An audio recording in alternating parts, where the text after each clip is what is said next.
To teach from the topic today, apply pressure.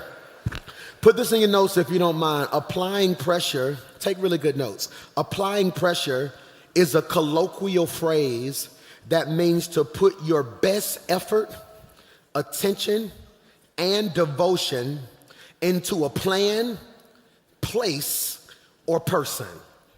Take really good notes today. So when we say apply pressure, what do we mean, PMJ? It's right there.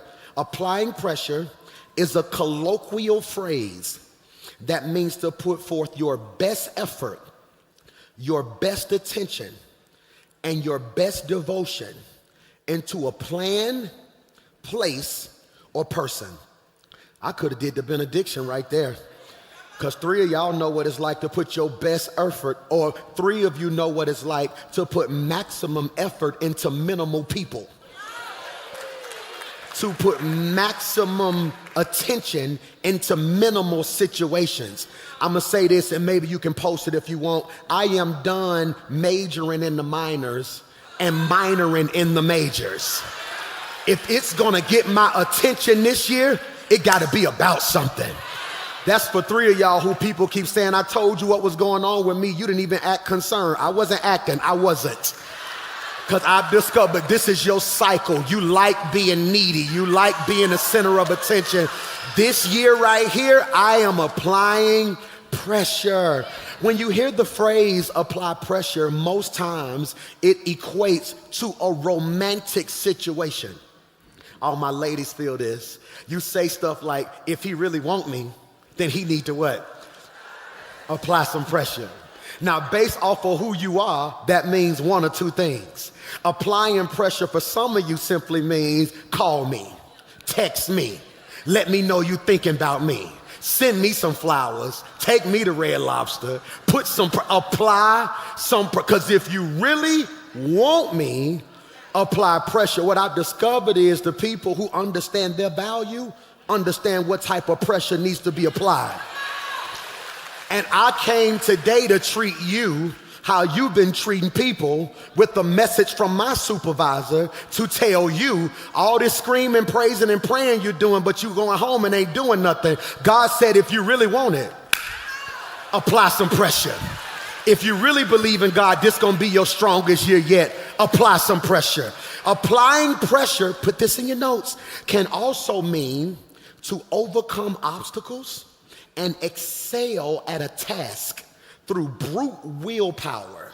This can sometimes come at the expense of loss of sleep, loss of friendships, and no free time. I'm preaching to myself today. When you apply pressure, it can mean overcoming obstacles and excelling at a task. This one line messed me up. With brute willpower. Michael, willpower. That means you ain't got the physical strength to do it, but something in your spirit is willing you to get out the bed. That's just for 3 of y'all who the last couple of weeks getting out of bed to go to that job that's driving you crazy. It takes all the willpower you got. Hear me, but this sometimes came at the expense, listen closely, of the loss of sleep, the loss of friendships, and less free time. I'm applying pressure. That means there are certain people who gonna use phrases like you acting funny. You don't come around no more, I'm applying pressure. I don't have time to sit around and talk about yesterday. I'm too focused on tomorrow. I'm applying pressure. Research has shown that people who apply pressure on themselves tend to perform better than those who do not. People who apply pressure on themselves tend to perform better than those who do not. Please put this in your notes. Somebody put it in the comments for me. Self-imposed pressure can lead to increased motivation and focus that improves our productivity. Michael, self-imposed pressure can lead to increased motivation and focus that improves productivity. Applying pressure looks like insanity to the untrained eye. Put this in your notes. It's not on the screen. I want you to put inspiration, then I want you to put dash motivation. Michael. Inspiration, motivation. I am inspired by something I see on the outside. I am motivated by something pushing me on the inside. So applying pressure looks like insanity to the untrained eye. Why, Pastor Mike? Because there are 2 or 3 people in this room today and watching me online that you don't need people applying pressure on you. You finna apply some self-imposed pressure on yourself. I'm only preaching to 3 of y'all who lately you've been frustrated because where you are is not where you know God wants you to be. That's why people think you aggravated. Some of y'all got labeled mean, and people don't even realize you got one of the biggest hearts people will ever see. But sometimes I come off mean because I have these spurts where I start thinking about all the stuff I lost and all the dumb stuff I did and the time that I wasted. Then I get anxiety because I feel like if I made all them mistakes then, do I have enough time to fix it later? So then I get in a rush and get in a hurry and get irritated. But God said, I ain't got to act funny with nobody. I don't even have to explain myself. This year right here, it's an inside job. That if don't nobody tell me I can make it, I've learned how to encourage. Y'all got to pray for me. I'm on tour, right? So I've been in all these cities, and I never thought another city would like me. I'm Birmingham, blue and true. So in my head, ain't no city like Birmingham. I go to Nashville, people like me. Go to this city, people like me. But it's something crazy happening. Every city I go to, I just walk out. Then out of nowhere, you just hear all these people say, Michael. Michael. I went in a restaurant, the cashier, Michael. Then one brother said, hey, I gotta ask you a question. Why you just be saying your name like that? I said I was in a pandemic and didn't have no members. I was used to my members telling me to preach. Then I realized I didn't have nobody to tell me to preach. So mid-sermon, I had to encourage Michael, myself. Now they told me, all my psychologists, future psychologists, they said it's okay to talk to yourself as long as you don't answer yourself. Forget that, I'm applying pressure this year. I'm gonna be like, you better get it. I'm about to get it. What you waiting on? I ain't waiting on nothing. Then you better get this money. I'm getting the money if you let me get the, and my friend gonna be like, I think they crazy. I am crazy. I can't waste another year like last year. You ought to jump up and high five both of y'all and shout, you better get it, you better.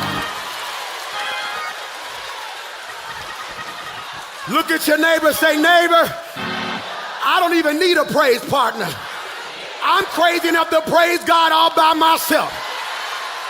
I'm crazy. How do you know you crazy? Because your praise is crazy. You be sitting there like, when I look back over my life and think things over, all of my good days, sure do. Outweigh your bad days, sure do. And I sure won't complain. You ought to jump up, sit down, and shout, apply pressure. Go get another degree, apply pressure. Go get all the money God got for you, apply pressure.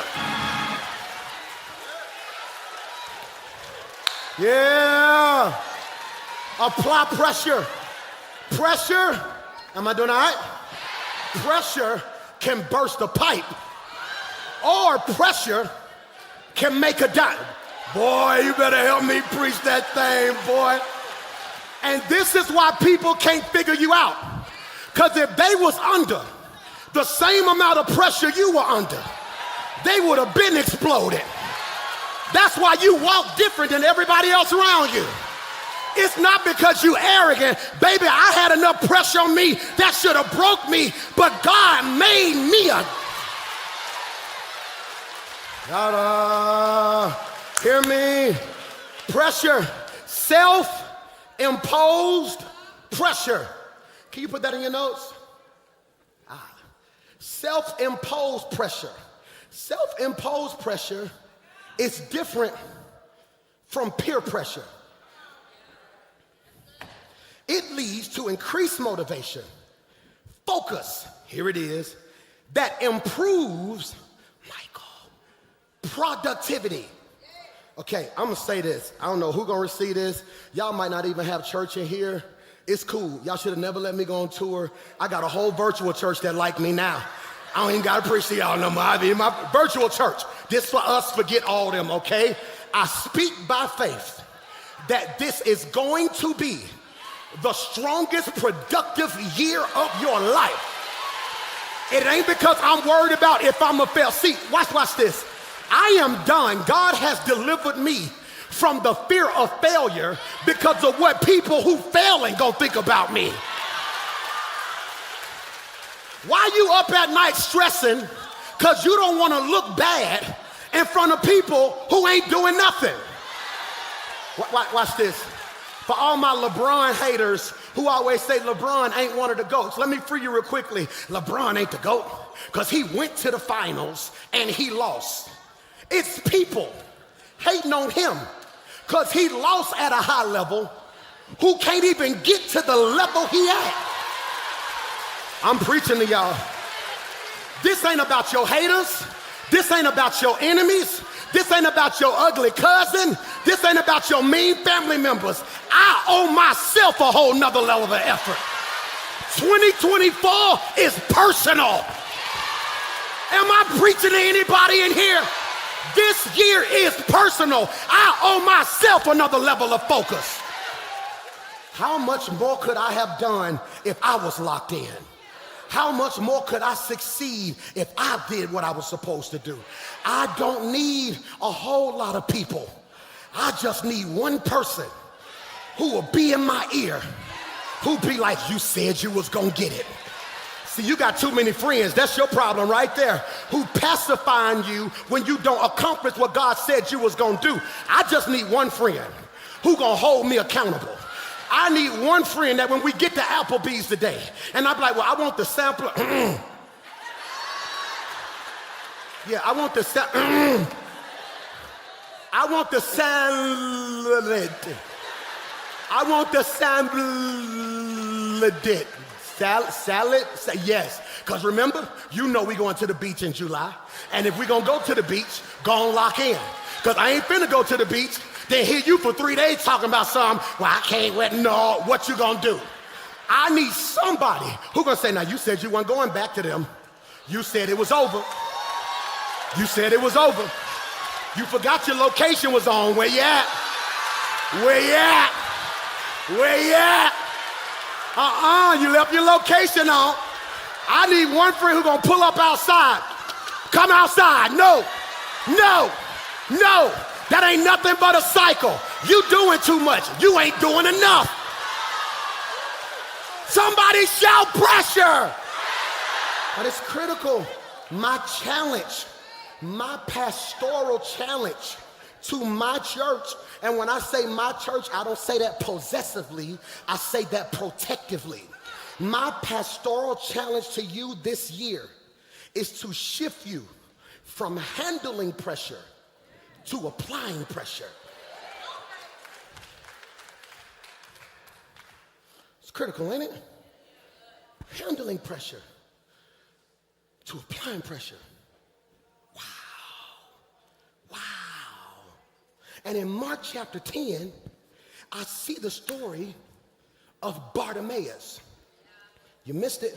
Look at 10:46. Then they reached Jericho, and as Jesus and his disciples left town, a large crowd followed him. A blind beggar. Are you taking notes? Act like it. Put your head down. Act like you're taking notes. Make me feel good. Make me feel, seriously. Everybody act like you're taking notes, okay? Wait, stop. Look at me. Let's practice, okay? Because, no, we got to practice, okay? Put this in your notes. There, look at God, right there, right there. Let's try it again, okay? Mark chapter 10, they reached Jericho, and as Jesus and his disciples left town, a large crowd followed him. Now, put this in your notes. There it is. Put it in your notes, Xander. Check your notes when we get home, okay? I want you to underline blind beggar. Oh my God. Blind beggar. I need you to underline that. Now, I need you to put a pen in it because in 12 minutes I'm going to preach it. But you can't forget it. I preach in a hermeneutical loop. Meaning that if you miss this part, you'll miss the end part, it won't make sense. I need you to remember he's a blind beggar, okay? Remember he's a what? What's his name? Bartimaeus. What's his adjective? I'm finna run. What's his name? What's his adjective? Ain't it crazy how every time people describe you, they gotta remind people of your deficiency? If the only way you can describe me is by telling people what my issue is, that shows me that we really not what I thought we. Put this in your notes. In the New Testament, you're known for your issue. In the Old Testament, you're known for your gift. That's crazy. Joseph is in jail in the Old Testament. Joseph is in jail, and the scripture says, listen closely, he's in jail with a cupbearer and a baker. That's good. It does not tell me what his issue is. It don't say he in jail with a murderer and a thief. It says he's in jail with a cupbearer, Michael, and a baker. I'm finna run. Because they were trying to let you know you can be gifted and still be trapped. That's why y'all don't want to have church with me right there. Because half the church in the witness protection program, and you put on your Sunday clothes and you come in here like you got it all together, and you think just because you anointed that exempts you from some trouble. But it's two of us who can be like, forget all y'all. I'm gifted and twisted at sometimes. I'm anointed, but if you catch me on the wrong day, I can be a hot mess. Am I preaching to anybody? Being anointed, being gifted, and being favored don't exempt you from trials. As anointed as I am, I wrestle with anxiety. As anointed as I am, even on tour, I find moments where I have to talk myself out of closing up because I'm not really a crowd person. Those who know me will tell you I'm very introverted. It's almost like two people. Pastor Mike is extroverted, but Michael is very introverted. One of my doctors said it's a word called ambivert. He says you're more of an ambivert. It's almost like when you own, but when you off, you off. And I got a level of insecurity at times. That's why every night before I perform, I almost have a nervous breakdown because in my head I'm like, does anybody know me? Does anybody know the songs? Are they gonna walk out on me? Is it gonna go well? Then out of nowhere, do. And a peace come over me, but that don't mean all they see is me on stage. They don't know behind that wall. I'm having to tell myself, because being anointed don't mean you don't go through nothing. Being anointed means you go through what people go through. You just don't come out how they come out. I wish I had 5 survivors who can say, as anointed as I am, I done been broke like you, half crazy like you, stressed out like you. Well, how you still standing? Because I'm anointed. Watch this.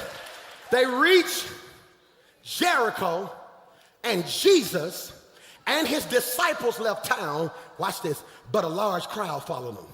A blind beggar. Did you put that in your notes? A blind beggar named Bartimaeus, son of Timaeus, was sitting by the roadside. All right, this is critical. So what does that mean? He's a beggar. It's Passover season. Ooh, I wish I had a Baptist church today, because it's just certain words you can say in a Baptist church that'll tear a church up. It's Passover season, right? And so Bartimaeus is a beggar. He knew that Christians would have to pass through Jericho. Bartimaeus went to Jericho because he knew the Christians would have to pass through Jericho. And Christians were more apt to give to beggars than people who weren't kind. So even though he blind and he broke, he had enough sense to get in the right position. Y'all do not hear me. Y'all don't hear me. You wanna know why some of y'all gonna miss your blessing? Because you think if you ain't driving, you ain't going. I'm gonna say it again. Some of y'all gonna miss your blessing because you got a mindset that if I ain't driving, I ain't going. Okay, I was at a record label, so all these record labels trying to sign you, Pastor, right? The last album we did, I've been doing all this stuff independent to the point now where all the labels, it's getting crazy. We go to Nashville, labels say stop by the label. We go to the label, they got LED walls. My picture on them looking like this. Welcome, Pastor Mike Jr. All the people, it's like they briefed everybody. I walk in the room, hey, Pastor Mike, oh, I love, they bringing out songs, don't nobody even, I remember Blessed, like you don't remember Blessed. And they shaking my hand, they got t-shirts, oh man, you're a top priority. Oh, we're gonna do this with you, Coca-Cola. And they rolling out the red carpet, right? And I'm fired up. I'm walking through like, oh my goodness, oh wow. Oh my, wow, y'all got a Starbucks in here? Oh wow, like all the art, man, how you doing? Welcome to the family. I'm like, boom, boom, boom, boom. And we sitting in there, and so they talking to me, and we done been to a couple of them now, and so I was in one of them, and they talking to me, but I'm kind of cool now. I'm like, yeah, I just don't know, man, you know, it's not really about me, you know, my life's not about me, you know, and it's, you know, it's about everybody, you know, I just wanted the people around me to be blessed. I don't know what the guy said, oh man, we believe in Da Vinci. And I look at Da Vinci, and Da Vinci said, oh yeah, we believe in Da Vinci. Da Vinci, yeah, we love the whole black sheep. We like the black sheep family, and we believe in Da Vinci. Oh, Da Vinci, that song you have was absolutely incredible. And I'm just sitting there, I'm just looking, then I'm just sitting there looking, so they hit me back, hey, we just saw the release, him and Da Vinci and Just Cordell did. Man, we could do wonders with that in our system. And I'm sitting in there, I'm like, oh my God, when you in position, it's gonna hit you in a minute. When you in position, some of y'all gonna miss your blessing, because sometimes the favor is tied to proximity. I'm finna preach if you receive it.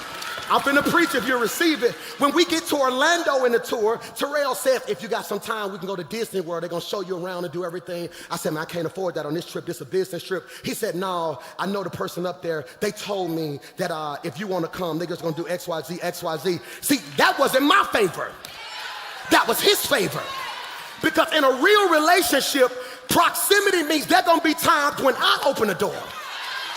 But then it's gonna be times when you open the door. But if you too prideful and out of position, you're gonna miss the season where a door could have been open for you, because position.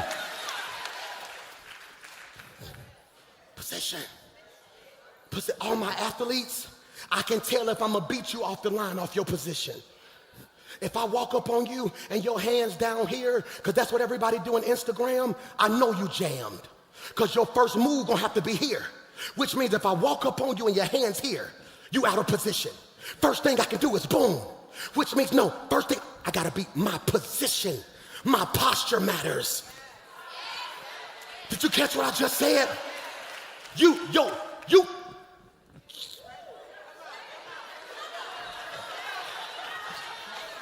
wanna know what really grinds my gears?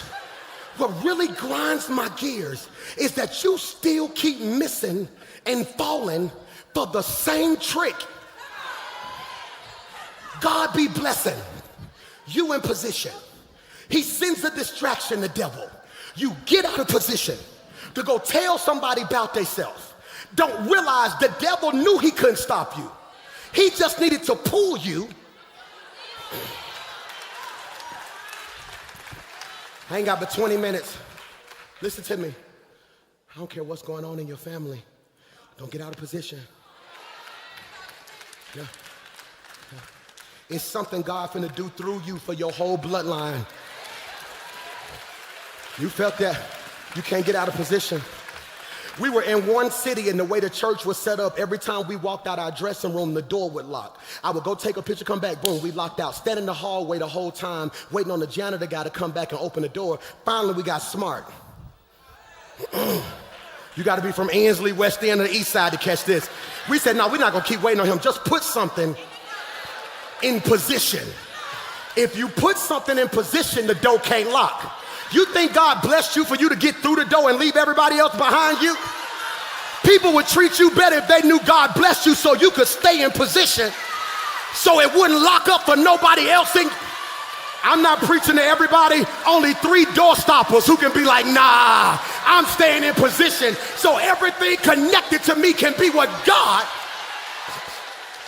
Look at this. He positioned himself for a blessing. So I want you to put this in your notes. I've said it once, but I want to put a twist on it. It's the principle of the place.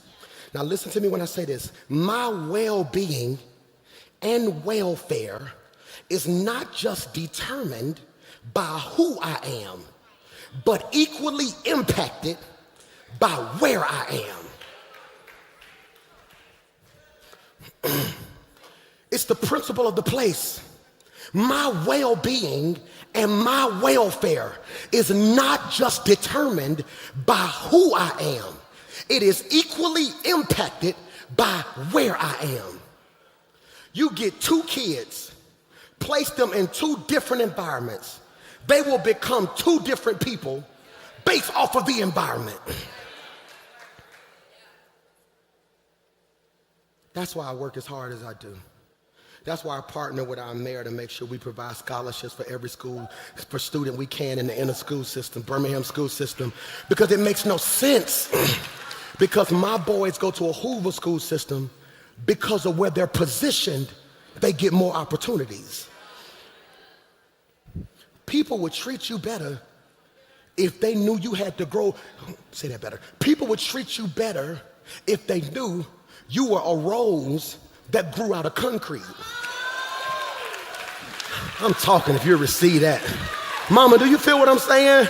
People would treat you better if they realized all that you are now.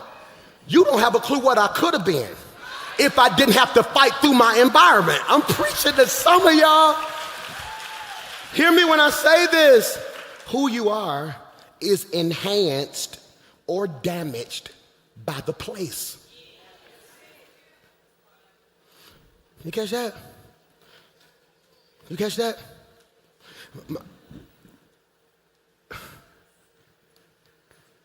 It's some places, as fun as they are, you can't go. Watch this, because it ain't a sin to be in it. I'm just afraid of what the place can cause you. I'm preaching whether y'all receive it or not. Why, Pastor Mike, put this in your phone, put this in your notes. In 2024, I need a tour guide, not a travel agent. Michael, I need a tour guide, not a travel agent. See, a travel agent books you a flight and books you a trip to a place they don't plan on coming with you. A tour guide is in the jungle with you, like, keep your hands in the gate. No, that's a tiger right there. He will eat you. Stop playing with me. No, come back in the boat. Don't touch that leaf. That's poisonous. See, many of us keep failing because we didn't have people in our life who would go through it with us. Oh my God. And when we don't apply pressure appropriately, we believe that dead places can bring life. What I'm telling you is, you gotta apply pressure. If you don't, you're gonna keep trying to get something out of a dead situation. It's applying pressure. It's applying pressure. T, come here, T. It's applying pressure. Life hit T, boom, he collapsed. Boom, T collapsed. Do I got a nurse in here? Is there a nurse anywhere? I got a nurse. You a nurse, baby girl? You don't mind helping me? Can you come help me? Will you help? Come on, girl. I need a nurse. Girl, he collapsed. She coming right there, mama. She collapsed. Help her. He collapsed. Girl, come on, help him. Girl. Oh Lord. He collapsed. You're a nurse, right? You sure you're a nurse? You're a nurse. Okay, come. Oh Lord. Okay, you sure you're a nurse? Okay. You're not pretending to be a nurse. You qualified to handle these situations. You qualified and licensed. You better stop letting people who pretended to be your man act like your man. Pretended to be a friend, act like your friend.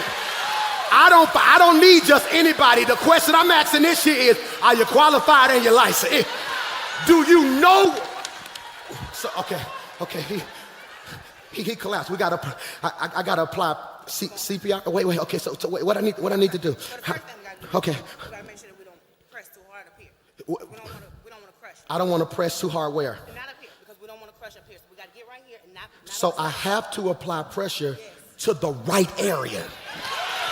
Because if I apply pressure to the wrong place, I'ma break something that wasn't even broken.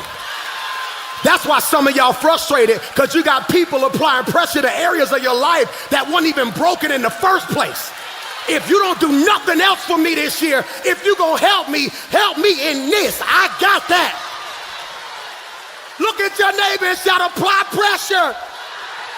Okay, wait, so how my hands need to be? Okay, so help me. Does that matter? It matters. No, I'm good. I got it. Excuse me. I'm good. Thank you. I'm gonna just do it like this. Huh? No. Why? We good. You can injure other places. How my hands need to be? They need to be together. Because remember, this is going to support it. So apart. No. Together. I gotta be locked in. Yeah. Friendships don't work like this. Relationships don't work like this. If we gonna work, we gotta be locked in. I don't know who you sitting next to, but grab your neighbor and shout, lock in. I need you to grab your person, tell them lock in. Now pull them and say, get your money, get your peace, get your joy, get your favor, get your growth. This year I am applying. Somebody shout pressure.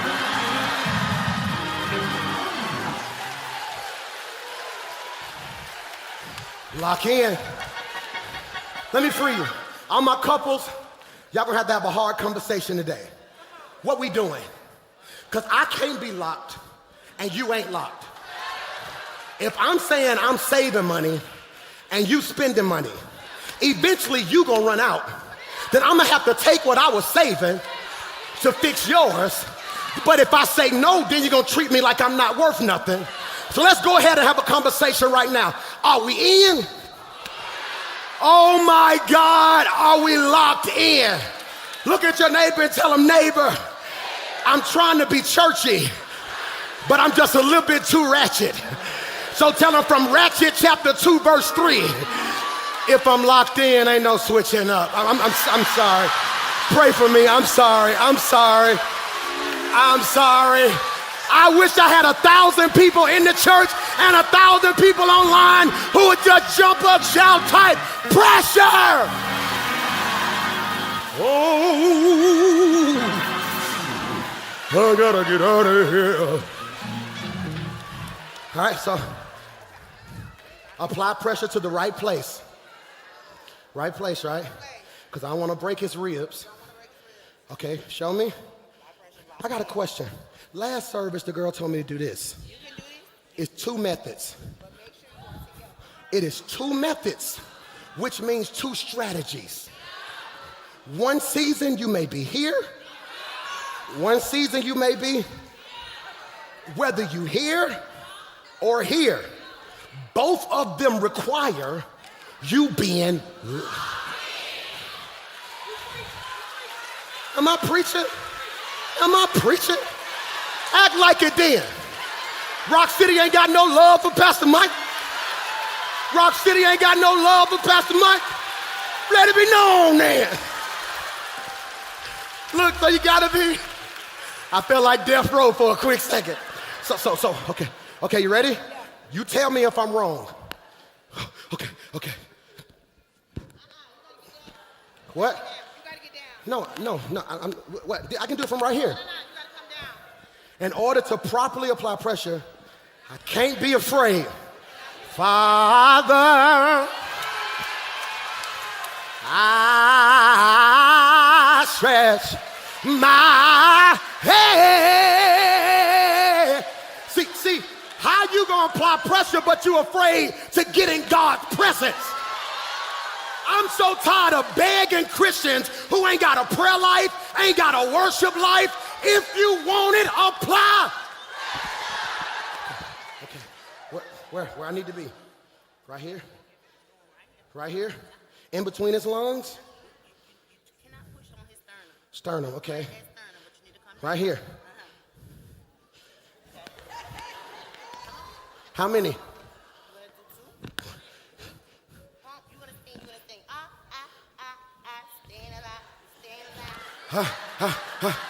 Staying alive. Stay alive.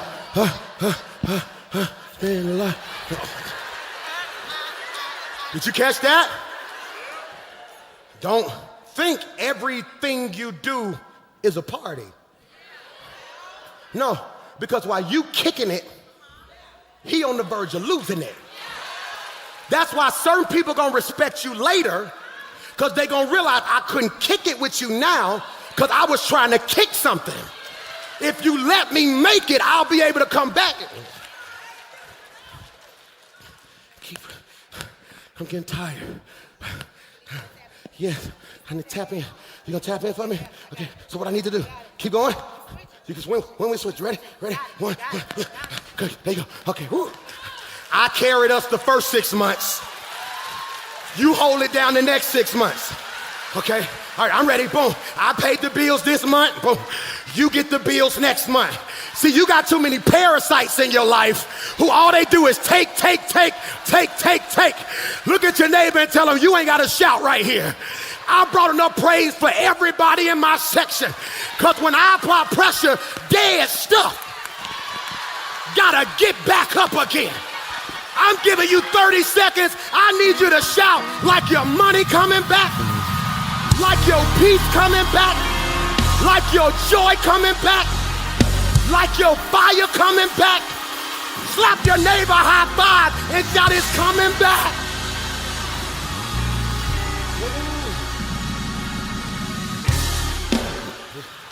T, and we get there, it's a blind beggar named Bartimaeus sitting by the roadside. When he heard that Jesus was passing by, wait, he on the side of the road, and he heard. His eyes don't work, Michael, but his ears work. Boy, I'm in my bag today, bro. His eyes don't work, but his ears work. You so busy crying about what don't work, when if you would just lock in on what does work. Michael, look at this. His ears work, and he hears something. The Bible don't tell me what he heard. What do Jesus passing by sound like? Is it his footsteps? Whoosh, whoosh. Or did out of nowhere the conversation around him change? Where we going to eat? So-and-so. Girl, I can't believe she wore that. Oh, it's going down in Nazareth. Is that Jesus? Jesus. You know the one who was healing the girl. Remember the girl who was sick? And that's the one that brought Lazarus out the grave. Jesus, oh, he opened blind eyes. He healed the sick. That's why hang around me long enough, my conversation gonna motivate you. No, I don't spend time talking about people. I spend time talking about what God can do through people. Oh, I'm preaching to 3 of y'all. The text says, when he heard, that means Jesus, he missed this moment. Jesus, gone. He heard Jesus passing by. He began to shout. Jesus, Son of David, have mercy on me. I want to pause and parenthetically digress. Everybody's calling Jesus' name. So he had to take his praise to another level, which lets me know, put this in your notes, he is an educated praiser. Because everybody said Jesus. On the count of 3, say Jesus. Ready, go. Jesus, Son of David. Y'all missed it. Everybody's calling him Jesus. He says, I'm going to call you Son of David. What does that mean, Pastor Mike? Son of David was his messianic title. Don't be scared of that word. Messianic, root word, Messiah. That's what the people who called him Son of David knew who he really was. I'm not just calling you Jesus, what your mama called you. I'm calling you the one who's going to die. Go to the grave. Take the keys back. But you don't stay dead. You get back up with all power in your hand. Now look at this. I need you to catch this. Verse 47 calls him Jesus of Nazareth. Michael, Jesus of Nazareth. Why did he do that? Baby boy, because Jesus was a common name. Everything about Jesus' life was made common to prove to you that God can do uncommon stuff through common people. He wasn't born in a hospital. He was born out back with animals. He wasn't raised rich. He was raised poor. His name is Jesus. That's the most common name in that time. Every city had 3 or 4 Jesuses, which is why they called him Jesus of Nazareth, because people had his name but couldn't do what he did. You can dress like me, talk like me, walk like me, swag like me, look like me, but if you ain't got the oil, it's not gonna work. He shouted, Jesus, Son of David, have mercy on me. do you hear that? Do you hear that? Son of David, Uh-oh. You hear that? Son of David. You hear that because ain't nobody else talking. Look at your neighbor and tell him what you're going to do when you leave here. Tell him real quick. Tell him. Come on, tell him something. Tell your neighbor something. Do you see that? You see that? You can barely hear him now, right? Y'all give me 1 second. Many of you keep feeling inadequate because you got people in your life who making noise when you trying to make a sound. And noisy people drown out what you're trying to accomplish. People around him, I gotta go. I gotta go. People around him, hey, shh, be quiet. That's what the scripture says. It's on the screen. Hey, shh. Hey, come on. Hey, come on. Be quiet now. Hey. Verse 48 says they were sternly telling him to be quiet. Shut up. You are embarrassing us. Shut up. But the people telling him to shut up got what he want. He blind, they can see. You better stop letting people tell you to stop wanting what you want. You already got yours. You should be celebrating with me. And since you won't help me, I'm going to keep applying press. Am I preaching to anybody? Hey, calm down. No, be quiet. Come, hey, yeah. Wait, no, come, hey. This, oh my God. Hey, bro. Hey, how y'all doing? We good over here.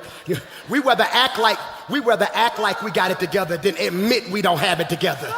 See, this is why your circle keep walking away from you.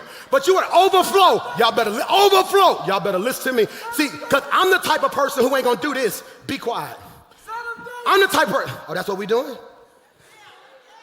of David. This what we doing? Yes, son of David. In front of all these people. Son of David.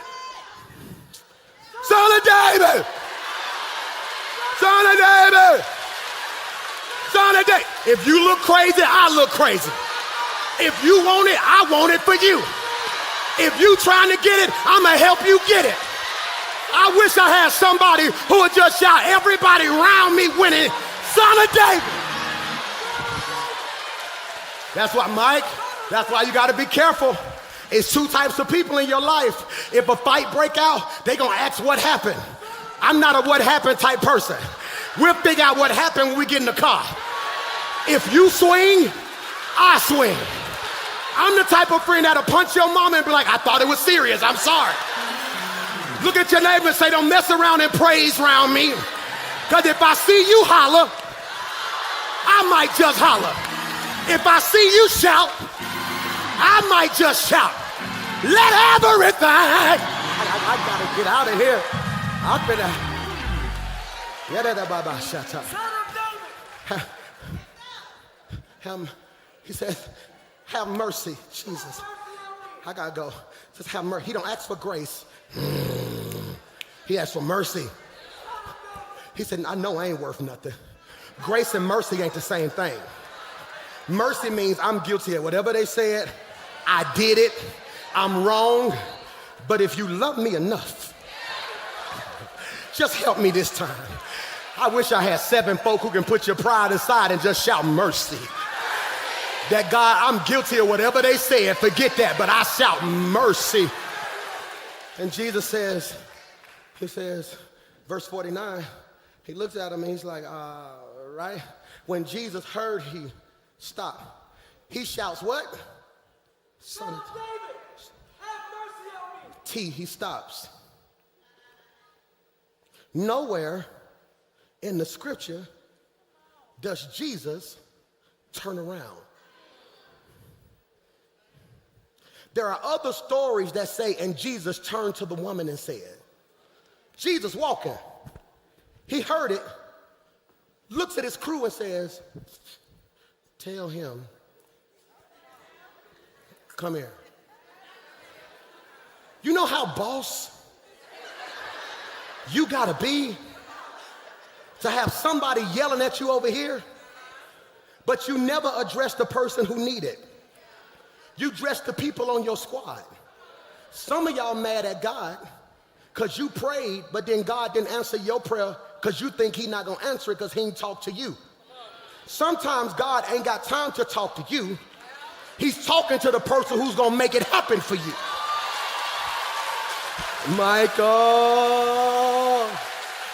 Michael, come here, Xander, come here, hurry up, run. And he looks at him, run. And Jesus is walking, right? He's walking out of nowhere. They walking, and he turns to him and says, hey, go tell him, come here. I need him. And he go. And they run over here, and they tell him, no, look what he says. He says, cheer up. Jesus Christ. You can't go to God angry. He said, I want you to do this. First thing I need you to do is change your posture. I know people been ignoring you. I know folk left you hanging. I'm not them. I'm not gonna bless you because you got an attitude. I'm gonna bless you because your heart showed me you in the right position. He says, it's scripture, verse 49, he says, come on, he's calling you. Look at verse 50, I need you to catch this. Verse 50, Bartimaeus threw aside his coat. I'm finna run, forget y'all. Pause, and he jumped up.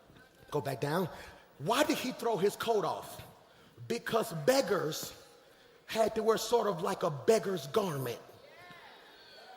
So when he threw his coat off, he took off his identity.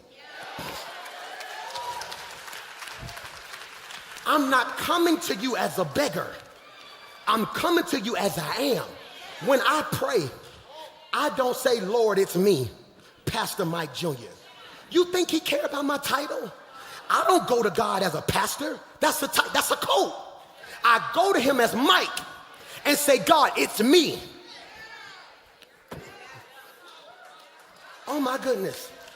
It's 12 minutes. 12 minutes ago, I told you, don't forget that he's a blind,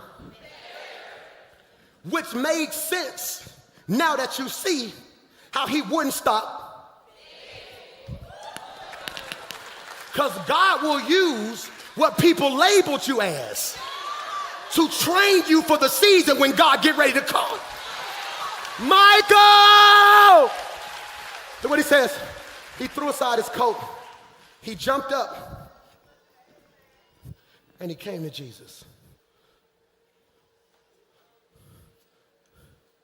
It may take a while, but I'm waiting on you. And when he gets to Jesus, Jesus says to him, watch this, what do you want me to do for you? Can I ask you a question?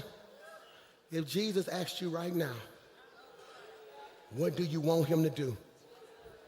I would argue 90% of the room wouldn't know what to say. Because half your prayer is materialistic. Michael! Let them ask me, Mike, what you want me to do for you? Cover my babies. If you don't give me another dime, if you don't give me nothing else, everything that's on their heart, God just bless them. I just want to see. So you get to a point where you realize joy for you ain't you doing it. That's for 6 parents who get anxiety every time your child leave the house. Like, God, let them get there safely. Cover them, keep them, bless them, protect them. Let their dreams manifest. He says, what you want me to do for you? He says, I want to see.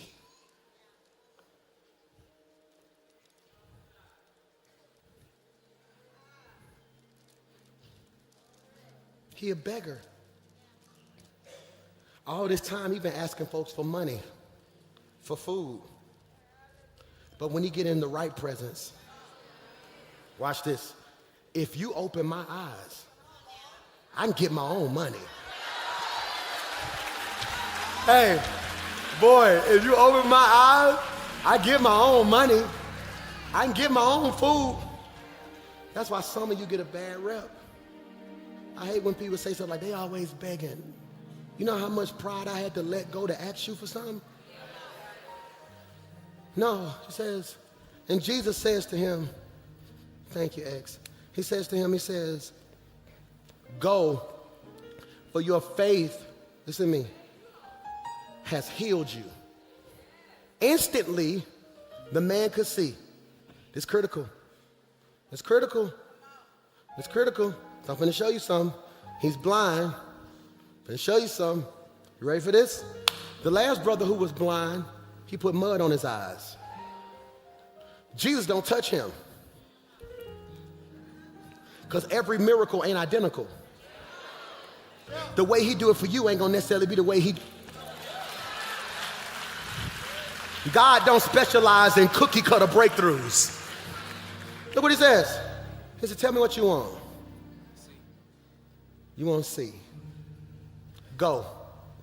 Your faith has healed you. Your faith. Your faith has healed you. Look what it says. Instantly, I'm finna pause. I be needing like, and one day God gonna bless us with a church big enough where I can preach 3 hours. I be needing all 3 hours because my brain is just in overload. I ain't never seen that before, D. Like, look at, I'm gonna see if y'all see it. Look at this. And Jesus said to him, go, your faith has healed you. All right, I'm gonna see which word make y'all shout. Instantly. Instantly. Nope, that ain't what made me shout. Which one? He followed. Nope, nope, nope, nope. Who, huh? Your what? No. Huh? Nope. All right, all y'all wrong, be quiet, just be quiet, all of you wrong. He said all of it. Watch this. I'm gonna read it. And Jesus said to him, go, your faith has healed you. Instantly, here's what blessed me. The man.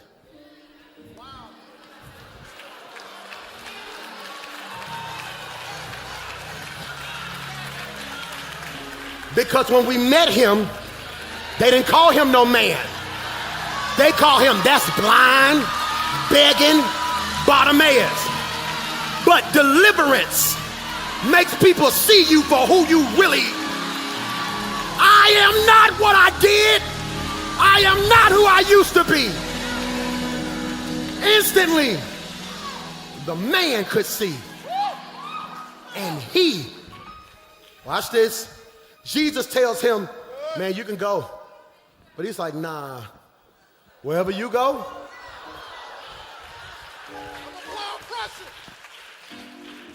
I'm applying. Can I ask you a question? I'm going home on this part. You ready? Close your eyes. What you see? What color is it? It's considered what? Darkness. Open your eyes. You get light. Close your eyes. Darkness. Open your eyes. Light. If he's blind, all this time all he sees is what? Which makes sense when he opens his eyes, he follows.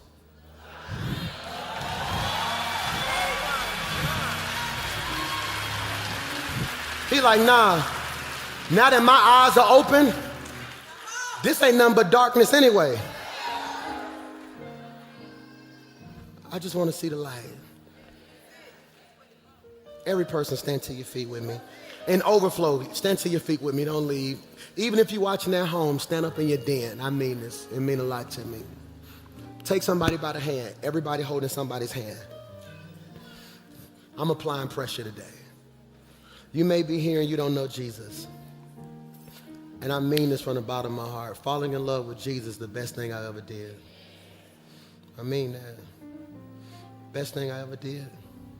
Plans go left. Things don't always work out. God has been the most consistent part of my life. If you're in this room and you don't know Jesus and you want to get saved today, just squeeze your neighbor's hand.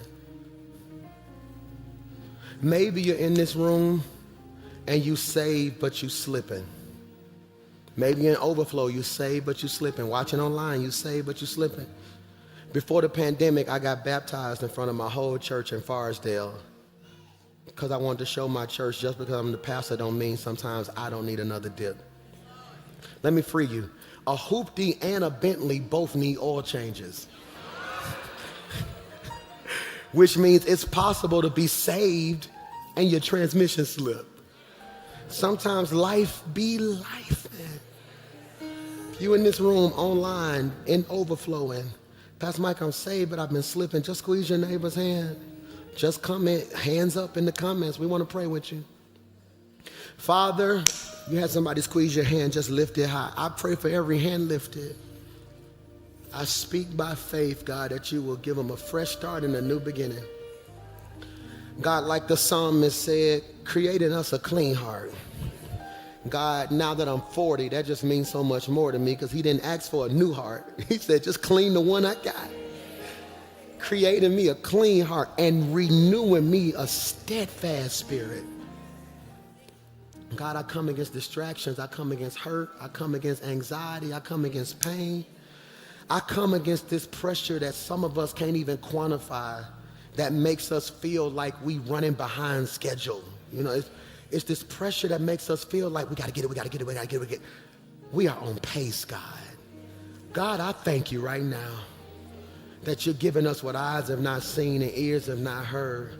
I come against all physical ailments, pains and body aches, sickness and disease. I come against mental and emotional anxieties and different proclivities, past traumas and trauma bonds and the things that hold us back. Father, in the name of Jesus, our answer will forever be yes. Yes to your will, yes to your word, and yes to your way. Now, devil, I know you eavesdropping, and you're going to send a distraction this evening. I plead the blood of Jesus from the top of our heads down to the soles of our feet. I am a prayer warrior. I am a giver. I am a tither. I am consistent. I am focused. I will produce. This is the strongest year of my life. It's in Jesus' name. Somebody give God your best praise right there. Before you leave, let me make this announcement.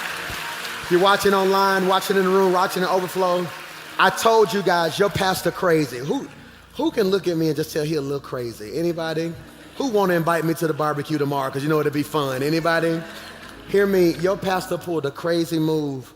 All of this was wild. Hear me. They wanted millions upon millions upon millions upon millions upon millions upon millions upon millions of dollars for all this stuff, churches and all this stuff. I just had crazy faith. I said, you know what? We're going to make this thing happen. It's so crazy that when I entered into the deal for all this stuff, I started fixing stuff like it's already ours. Devil is a liar. I'm excited. Last Sunday, I was on my way to church and the plane just wouldn't start. They brought us off the plane, did all this other stuff. I tried to find somebody with a plane. I got to get to my church. I'm finna get fired. I've been going 4 weeks. And I felt like God, it's something about 40. I don't know what it is. You just get a peace about stuff. I was like, God, I want my dad to preach today. And with the word my dad gave, just Jesus. I got a blessed family, man. I mean that.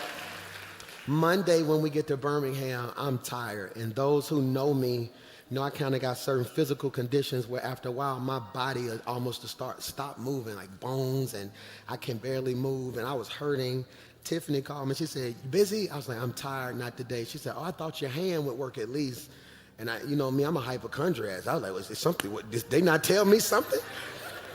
She was like, "No, it's just some papers they want you to sign." I was like, "What papers?" She was like, "I got good news. The banks, everybody called. We have officially purchased not just this building, the whole dorms next door, the football fields. It's a done deal, y'all."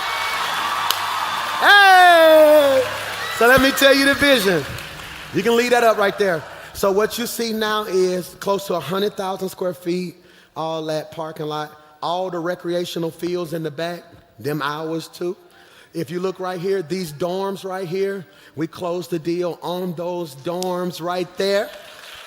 So let me show you something. Take, for instance, my family who came from North Carolina, Ohio. Say if you're all my virtual members, say you want to come to church and, you know, I want to be a blessing. My dream is for this first dorm right here, the one that's right there by the entrance.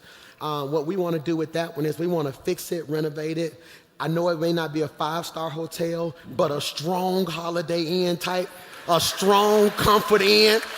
Hey, is that all right, girl? Just a strong, we won't have no room service, but a couple snacks. So my dream is, this is my dream. We got people who watch from all over the world, and being on tour has gave me a deeper appreciation for the people in other states who call this their church.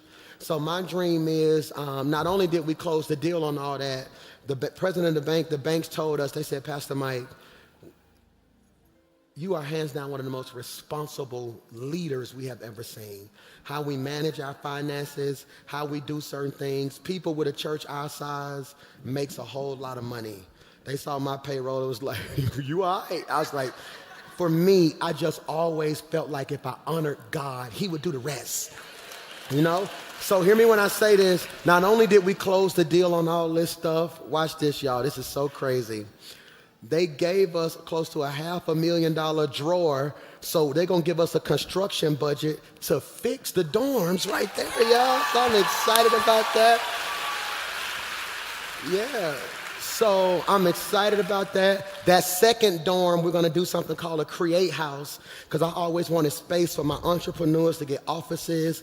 I want the kids to get out of school and be able to come up there and hang out, all that. And so it's 96 dorms. We're about to start working on that and putting in permits to start fixing that. You see number 3? Well, we found out it was a whole house and more land connected to all the property. So we own that house and all that land right there too, y'all. Also, I got some more news for you. Remember that church in Central Park? Paid that off in full this week right there, so I'm excited about it, Dre. So pause that for me, Dre. That's right there, if you can pause that shot. That church right there is right there on Bessemer Superhighway. It was given to us because I wanted to save the school. So we saved the school, but that building right there, it was a mess. You know, I never spoke about it publicly because I'm just not that type of person. Whatever decision I make, I'm gonna stand 10 toes down on it. But that building was horrible. It's in horrible condition. No matter what I do, if we fix one thing, it break everything else. So we were able to pay that building off. That open cement area, the parking lot area, that's Bessemer Superhighway, right? That's like owning property on Boardwalk if you play Monopoly. So we're getting calls from all type of developers who want to put a strip mall there. They want to put houses right there in the grass, yada, yada, yada. I'm not sure what we're going to do. My heart is more so for people. So I need you praying. We're going to start putting together some type of business team in our church to help us make good decisions, because from my heart, there's so much in Ainsley. I grew up around the corner from this place. I would love to some kind of way renovate the functional side of it and almost have like an incubator hub for business owners on that side of town. So we're doing all that we can, so I'm so excited about that. Here's the great part. We didn't have to stand up and raise extra offerings. I didn't have to put the thermometer on the screen. Everybody just did their part. So I just want to say thank you for that. So sometimes when you see your pastor all over the world doing this right here, I be working, man, making sure our school can be paid for. I'm excited about that. We were able to bless all of our students. I'm going to say this, Rock City Prep may be one of the coldest Christian schools in the country. My kindergartners probably can outread your 5th graders. And that's not a slight. I'm telling you, we kept the classes small so each student can get exactly what they need. So if you have a child and you don't know what you're going to be doing this summer, we're doing some enrichment programs. I'm not sure if we're doing them here. I'm going to make it this. We're going to try to do them in both places. I got enough teenagers who we can help. You figure that out. I'll let y'all figure that part out. But they got teenagers who sitting at home this summer. Who got teenagers sitting at home this summer? We can give them some type of stipend to come do something with the kids. I'm going to figure that part out. But hear me, there's some great things happening at this church, and I just want to tell you thank you for letting me be the leader that God called me to be. Number two, I want to say thank you personally for y'all letting me go on a tour. And I know people will say, you grown, ain't nobody let you do nothing. No, your church vote whether you like it or not. Had y'all stopped coming, that tour would have been canceled on the second week. Pastor Mike, John chapter 5, verse 6. Come on, let's give God praise. I just want to say thank you from the bottom of my heart. I hear horror stories like pastors can do this, can't do that. Y'all, I really believe y'all love me just for who I am, and that means the world to me. So I just want to say thank you to each and every one of you. Keep me in your prayers. I'm going to be right back here Sunday, I believe. I'm excited about it. We got it worked out now to where no matter where I'm at in the world, they getting me back for church. So thank y'all for giving me them first weeks to figure out how to do all this stuff. Thank you so much. I love you from the bottom of my heart. Were you blessed today? Amen, man. Thank you so much. One of my members gave me the best compliment, but I think it was a diss at the same time. She said, I told somebody, my pastor, T.D. Jakes and Frankie Beverly. I was like, what? I'm like, all right, cool. Give me a white hat and a white linen outfit now. So God, our answer will forever be yes. Yes to your will, yes to your word, yes to your way. I pray for travelers' grace and arrivals' mercy. God, I pray a simple prayer, and that's, Lord, your will, nothing more, nothing less, nothing else. It's in Jesus' name we pray. And everybody said, we're throwing it to you guys. I love you so much. We are.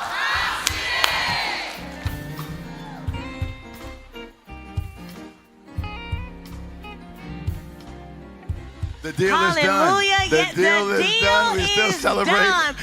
Rock City, if you're excited to have Pastor Mike back in the building, once again, let me hear you make some noise. Yeah. Online, nearly 10,000 people were tuned in worldwide. It shows that we are truly loving God, loving people, and making a difference in a real way. What stood out to you from today's message? First of all, it was so incredible. Like everybody else, welcome back, Pastor Mike. But it was the way he talked about the message. And I love the fact he talked about even after he got his sight, he still followed Jesus. And I love the way he broke it down, because he said a lot of times we praying and we're applying pressure when we don't get the blessing. But then once we get the blessing, we stop applying pressure. But I love the fact he said, no, listen, even after you get it, you got to do whatever it took to get it, to keep it. And so that was a blessing to me. And the entire service, just the whole energy, to see people, the lives that were changed. I still love seeing my teenagers, the young people in the front over there, representing for Jesus Christ in a major way as well. Absolutely. Rock City is truly a special place. What we're seeing is that the blessing isn't just on our Valleydale location, but also what he's doing through Rock City Prep. We are literally transforming and equipping the next generation. And so don't forget that there is a summer enrichment program that is happening. You should see the information on the screen for more information. Listen, so much coming down the pipeline. We won't host Rockefellers this Monday, but we'll see you the first Monday in June for team night. You can text I serve to 28950. That's I serve to 28950 for more information. Don't forget that Summer Games at Rock City is going down. You can text City Groups to 28950. That's City Groups to 28950. Absolutely. And family, don't forget, we're really excited. Our pastor's still on tour. So if he's coming this weekend, he'll be in South Carolina. So if you want to go to the tour, get your tickets on IGottaWaitTour.com for the rest of the dates. Check out the rest of the dates. And then if you want your merch, you go to therockcity.org. www.therockcity.org. Get your tour merch, I Got Away. And let's continue to keep our pastor lifted. Now, maybe you're watching, you say, you know what? Something happened today. I felt a tug in my spirit. I want to give my life to Christ. I want to be a part of the Rock City family. I believe God is calling Pastor Mike Jr. to be my pastor. Text the word HOME to 28950. That's HOME to 28950. And Pastor talked about the deal is done. The deal is done because you're continuing to be faithful in your giving. He said, we ain't have to do no bake sales. We have to put that thermometer where we raising money. It's just because of your generosity. So if you're giving today, how can they do that? You can text I rock the amount to 28950. I rock the amount to 28950. What I appreciate is when you give, you are giving through a vision that God has given our man of God. He's already talked about the dorms and what his vision is there for Central Park and what God is leading him to do there. So This is good ground, y'all. Get some seed in the ground. Mark this day. I believe that today is going to be one of the best days of your life. It's going to be the strongest year of our life. I'm walking in it. We're confessing it. And one of the ways it's going to happen is because we got Devo Energy this week. That's right. Don't forget to log in. We're going to be growing together this week. So Devo Energy, 7:21 a.m. Central Standard Time. Family, we love you. God bless you. Until next time, peace. Bang, y'all take us out.